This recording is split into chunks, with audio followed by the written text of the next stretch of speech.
అంటే ఇక్కడ తిరుమల మహాక్షేత్రం ఉంది కదా, అవును.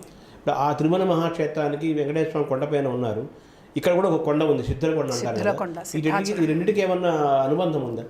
అంటే మనకి ఇక్కడ ఉన్నటువంటి కొండను సిద్ధాచలము అంటాం, అక్కడ స్వామిని శేషాచలము అంటాం. ఇవన్నీ కూడా ఏంటంటే సిద్ధులకి నిలవుగా ఉన్నటువంటి స్థానాలు. సిద్ధులు తపస్సు చేసుకోవటం, అక్కడుండే మానవాళిని రక్షించడం అనేటువంటిది చేస్తుంటారు. దీన్ని యోగుల పర్వతము అని కూడా అంటారు. ఈ సిద్ధాచలంలో ఉన్నటువంటి అనేక మంది సిద్ధులు, మన పక్కనే రాయల చెరువు ఉన్నది, అక్కడ కొంతమందికి దర్శనం ఇస్తూ ఉంటారు. రాయల చెరువు అంటే శ్రీకృష్ణదేవరాయలు ఆయన ఏర్పాటు చేసినటువంటిది. అలాగే ఆ సిద్ధులు ఇక్కడికి రావటం కూడా కొంతమంది సాధన చేసేటువంటి వాళ్ళకి దర్శనం ఇవ్వటం అనేటువంటిది కూడా జరిగింది. అంటే దేవతలు సిద్ధులు ఇద్దరూ ఇక్కడ ఉన్నారు, వాళ్ళ కరుణ ఉన్నది కాబట్టే ఆ అదృశ్యమైనటువంటి శక్తి, ఇంతకుముందు ఇక్కడ ఏమీ లేదు, ఆ శక్తిని అమ్మవారు ఎన్నుకొని ఇక్కడ ఉండటానికి నిశ్చయించుకుంది. అంటే ఇక్కడ ఈ ప్రధానంగా ఈ క్షేత్రాన్ని ఎంచుకోవడంలో ఇక్కడ ఒక శక్తి ఉన్నది అనే దర్శనం మీకే జరిగిందంటారా, స్వామివారికి జరిగింది. నాకు జరిగినటువంటి అనుభూతిని నేను స్వామివారికి చెప్తే వారు దాన్ని చూసి ధృవీకరించారు. ఆ తర్వాత ఇక్కడికి వచ్చినటువంటి అనుభవాల వల్ల ఏ తపస్సు చేయనటువంటి సామాన్యుడికి కూడా ఇక్కడ ఉన్నటువంటి మహాశక్తి తెలుసుకోవటం అనేటువంటిది జరిగింది. అంటే ఈ శ్వేతవారాహి అనేది ఈ భారతదేశంలో ఎక్కడ లేదా ఈ దేవాలయము?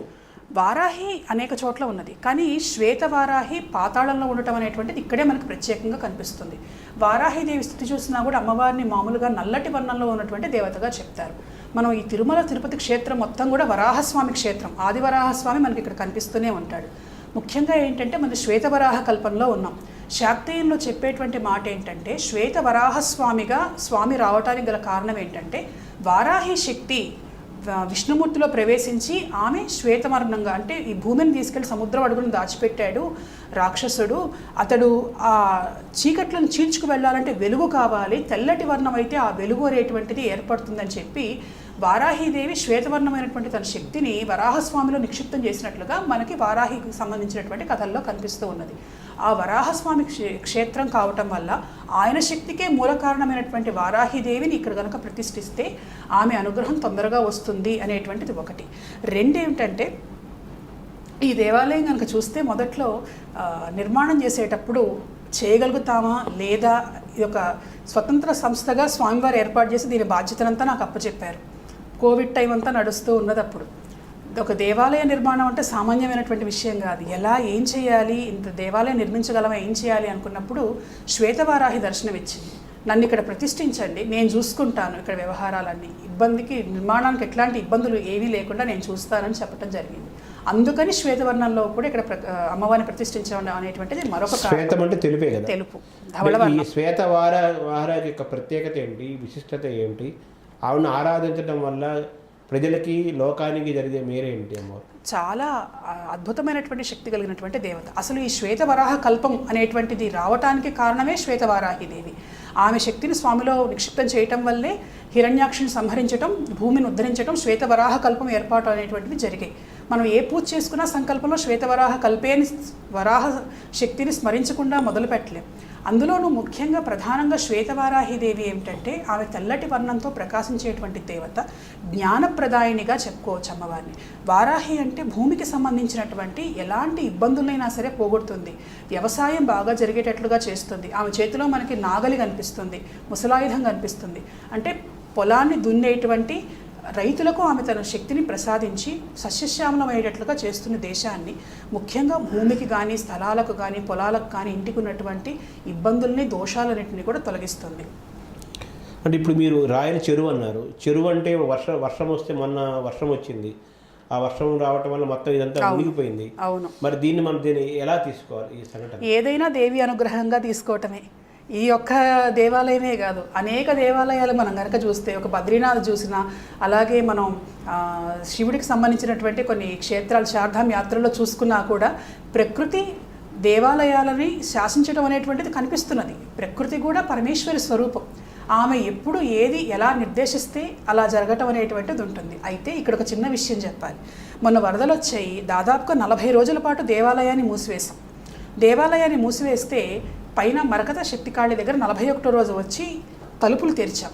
తలుపులు తెరిస్తే అమ్మవారి ఒంటి మీద పువ్వులు వాడకుండా ఉండి అద్భుతంగా మల్లెలు, జాజుల పచ్చకర్పూరం వాసన, ఎవరో రోజు వచ్చి ఆమెకు పూజ చేస్తున్నారు అనేటువంటిది తెరిచినప్పుడు అందరూ గమనించినటువంటి దృశ్యం. అంటే ఇక్కడ ఒక విషయంగా ఒక రకంగా చెప్పుకోవాలి అంటే మానవులు వచ్చి పూజ చేయలేని సమయంలో దేవతలు వచ్చి పూజ చేస్తారు ఇక్కడ అనేటువంటి దానికి ప్రత్యక్ష నిదర్శనంగా ఆ రోజు సంఘటన. అలాగే అనేక సార్లు కూడా దేవాలయం తలుపులు వేసినట్లుగానే ఉంటాయి. వెళ్ళి అర్చకులు తలుపులు తెరిచి చూస్తుంటే కొత్తగా దీపారాధన చేసినట్లుగా, అలాగే అక్షతలతో పూజ చేసినట్లుగా కొత్త కొత్త వస్తువులు అక్కడ ప్రత్యక్షం అవటం అనేటువంటిది కనిపిస్తూ ఉన్నది.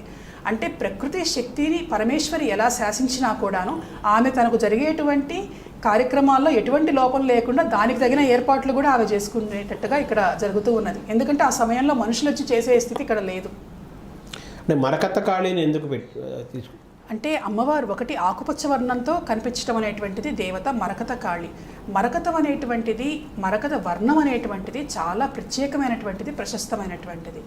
మాత మరకత శ్యామ అని చెప్పి కాళిదాసు కాళీదేవి మొదట కనిపించినప్పుడు ఆయన శ్యామలా దండకం చదివాడు. మాణిక్య వీణ ముపలాలయంతి మన కాళీస్థుతి కంటే కూడా ఇది చేశాడు.